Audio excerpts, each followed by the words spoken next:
బాలకృష్ణ గారు మీరు భలేవారండి. అరే మరి అది వేరు విషయం అనుకో. అల్లుడు గారింటికి దగ్గరలో ఉంటుందేమో. అల్లుడు గారింటికి దారేది, అత్తారింటికి దారేది పవన్ కళ్యాణ్ గారు సినిమా చేశారు. మీరు అల్లుడింటికి దారేది అని చెప్పి అనుకున్నట్లున్నారులే మనసులో. అవునా? అల్లుడింటికి దారేది అమరావతి రాజధాని అని చెప్పి గ్రాఫిక్స్ చూపించి చంద్రబాబు నాయుడు గారు ప్రజలతోటి ఇంక్లూడింగ్ మీ అల్లుడు గారితోటి అక్కడ పెట్టుబడులు పెట్టించాడు, అక్కడ భూములు కొనిపించాడు. ప్రజల్ని రైతుల దగ్గర నుంచి చక్కగా పచ్చగా 3 పంటలు పండే పొలాలని తీసేసుకుని సర్వనాశనం చేశాడు అమరావతిని. రైతుల్ని మభ్యపెట్టాడు, మోసపుచ్చాడు. జగన్మోహన్ రెడ్డి గారు అధికారంలోకి వచ్చిన తర్వాత ఆయన 3 రాజధానులు, అమరావతి శాసన రాజధాని, కర్నూలు న్యాయ రాజధాని, విశాఖపట్నం పరిపాలనా రాజధాని అని ఒక నిర్ణయం తీసుకున్నారు. ఆ నిర్ణయానికి ఆయన కట్టుబడే ఉన్నారు.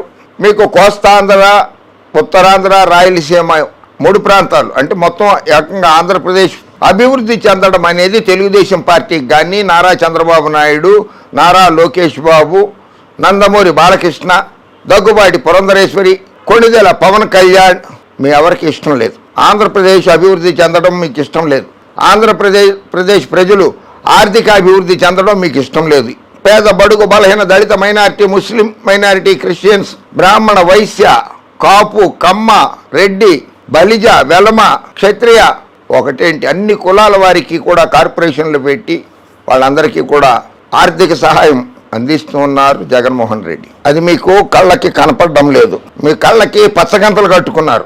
గెలిచేది జగన్మోహన్ రెడ్డి గారే, పాలన జరగబోయేది వైజాగ్ నుంచే.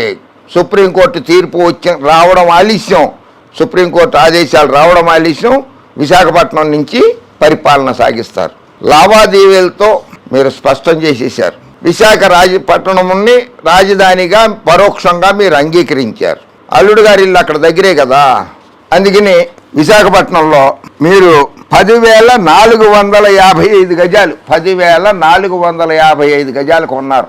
10,455 అంటే దాదాపు 2 ఎకరాల చిల్లర కొన్నారు అక్కడ. ఇది మీరు మీ అఫిడవిట్లోనే, ఎన్నికల అఫిడవిట్లోనే చూపించారు. హిందూపూర్ శాసనసభ నియోజకవర్గానికి పోటీ చేస్తూ ఎన్నికల కమిషన్కి సమర్పించిన అఫిడవిట్లో చూపించారు. ఇది 10,455 గజాలు. సర్వే నెంబర్ 9/5 12/21 12/1 కొన్నారు మీరు విశాఖపట్నంలో. కంపెనీ పేరు మీద కొన్నారు.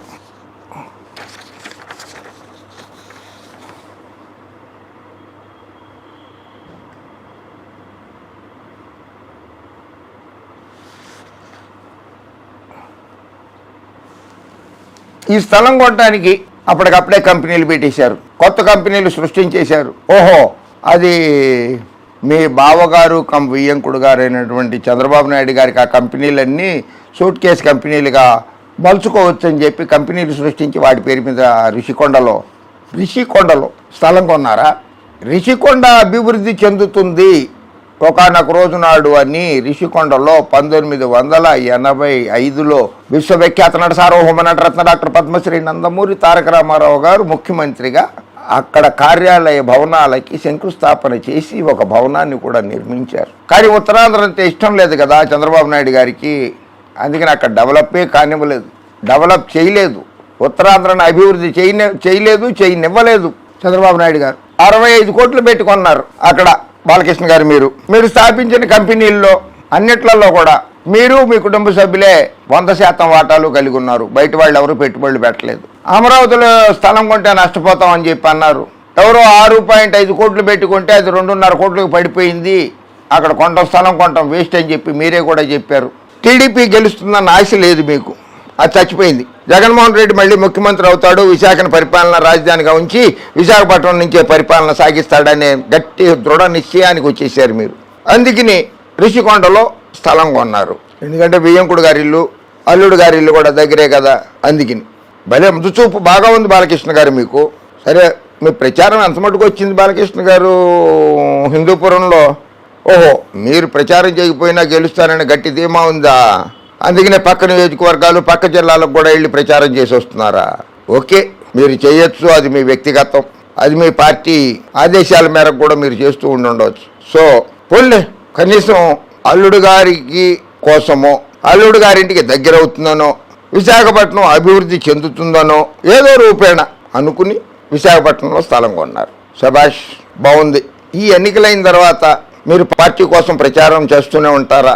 లేదు, ఎన్నికలు అయిపోయి చంద్రబాబు నాయుడు గారు హైదరాబాద్లో రెస్ట్ తీసుకుంటుంటే, పవన్ కళ్యాణ్ గారు ఆయన ఇంట్లో ఆయన రెస్ట్ తీసుకుంటుంటే, వాళ్ళిద్దరి ఇళ్ళకి మధ్యలో ఉన్న మీరుంటారు గనక మీరు రెస్ట్ తీసుకుంటారా, లేకపోతే కళామ తల్లికి సేవ చేసుకుంటానంటూ సినిమాల్లో నటిస్తూ ఉంటారా? అది నిర్ణయించుకోండి. ఎందుకంటే జగన్మోహన్ రెడ్డి గారు గెలిచేది ఖాయమే. తెలుగుదేశం పార్టీ అధికారంలోకి రావడం కల్లా. వాళ్ళెవరో అమెరికా నుంచో ఎక్కడి నుంచో వచ్చేసారంట. వాళ్ళ ఇంటింటికి వెళ్ళి ఇంటికి 2 లక్షల రూపాయలైనా సరే ఇచ్చేసి, ఇంటికి 2 లక్షల రూపాయలైనా సరే ఇచ్చేసి ఓ 10 మందిని తయారు చేసి మనం ఓట్లు వేయించుకోవాలి అని ఎన్ఆర్ఐలు ఎవరో అమెరికా నుంచి వచ్చి పార్టీ తరఫున ప్రచారం చేస్తున్నారట. సరేలే, ఏదైతే ముందు కానీ బాలకృష్ణ గారు, చంద్రబాబు నాయుడు గారు మీ తండ్రి గారు విశ్వవిఖ్యాత నట సార్వభౌమ నటరత్న డాక్టర్ పద్మశ్రీ నందమూరి తారక రామారావు గారికి, ఆయన సతీమణి రెండో భార్య సతీమణి నందమూరి లక్ష్మీపార్వతి గారికి, మీ సోదరుడు హరికృష్ణకి, హరికృష్ణ పుత్రుడు జూనియర్ ఎన్టీఆర్కి, జూనియర్ ఎన్టీఆర్ తల్లికి ఎంత ద్రోహం చేశారో గుండె మీద చేసుకుని ఒకసారి ఆలోచించు బాలకృష్ణ. రామారావు గారిని, లక్ష్మీ పార్వతిని, హరికృష్ణని, జూనియర్ ఎన్టీఆర్ని పచ్చ మీడియాని అడ్డం పెట్టుకుని ఎన్ని అవమానాలు పాలు చేశారో ఆలోచించు బాలకృష్ణ. ఒక్కసారి ఆలోచించు. తండ్రి గారి పదవిని, పార్టీని వెన్నుపోటు పొడిచి తీసుకున్నటువంటి చంద్రబాబు నాయుడు గారితో మీరు సఖ్యతగా ఉండండి. ఉండొద్దని ఎవ్వరూ అన్నారు, ఎందుకంటే ఆయన బావగారు కూడా. కానీ తండ్రికి జరిగిన ద్రోహానికి ఎప్పుడైనా సరే ఛాన్స్ కోసం వస్తుందా రాదని ఎదురు చూడండి. కార్యకర్తలను కొట్టకండి బాలకృష్ణ గారు, కార్యకర్తలను కొట్టకండి. సెల్ఫీ తీసుకుంటానొస్తే పళ్ళను కొట్టకండి. దండేయడానికి వస్తే కొట్టకండి. మీ కార్యకర్తలు, మీ అభిమానులు చాలా మంది తీవ్రంగా చర్చించుకుంటున్నారు. బాలకృష్ణ అహంకారం ఎక్కువ, కోపం ఎక్కువ, కొడతాడు ఆయన దగ్గరికి వెళ్తే అని. కొట్టబోకండి. అయినా మీకు కూడా కొద్దో గొప్ప జగన్మోహన్ రెడ్డి గారి మీద అభిమానం ఉంది. ఎందుకంటే మీ అభిమాని కదా జగన్మోహన్ రెడ్డి గారు. అందుకని ఇండైరెక్ట్ గా జగన్ అంటే నాకు ఇష్టమే, అందుకనే ఆయన విశాఖపట్నాన్ని పరిపాలనా రాజధాని చేస్తానన్నాడు కనుక అక్కడ నేను వెళ్ళి 2 ఎకరాల స్థలం కొనుక్కున్నాను అని ఇండైరెక్ట్ గా చంద్రబాబు నాయుడు గారికి చెప్పేశారు మీరు. జగన్మోహన్ రెడ్డి మళ్ళీ అధికారంలోకి రాకపోతున్నాడని చంద్రబాబు నాయుడుకి, పవన్ కళ్యాణ్కి చెప్పేశారు మీరు. Correct. Hats off to you Balakrishna. Okay, నమస్కారం. జై హింద్.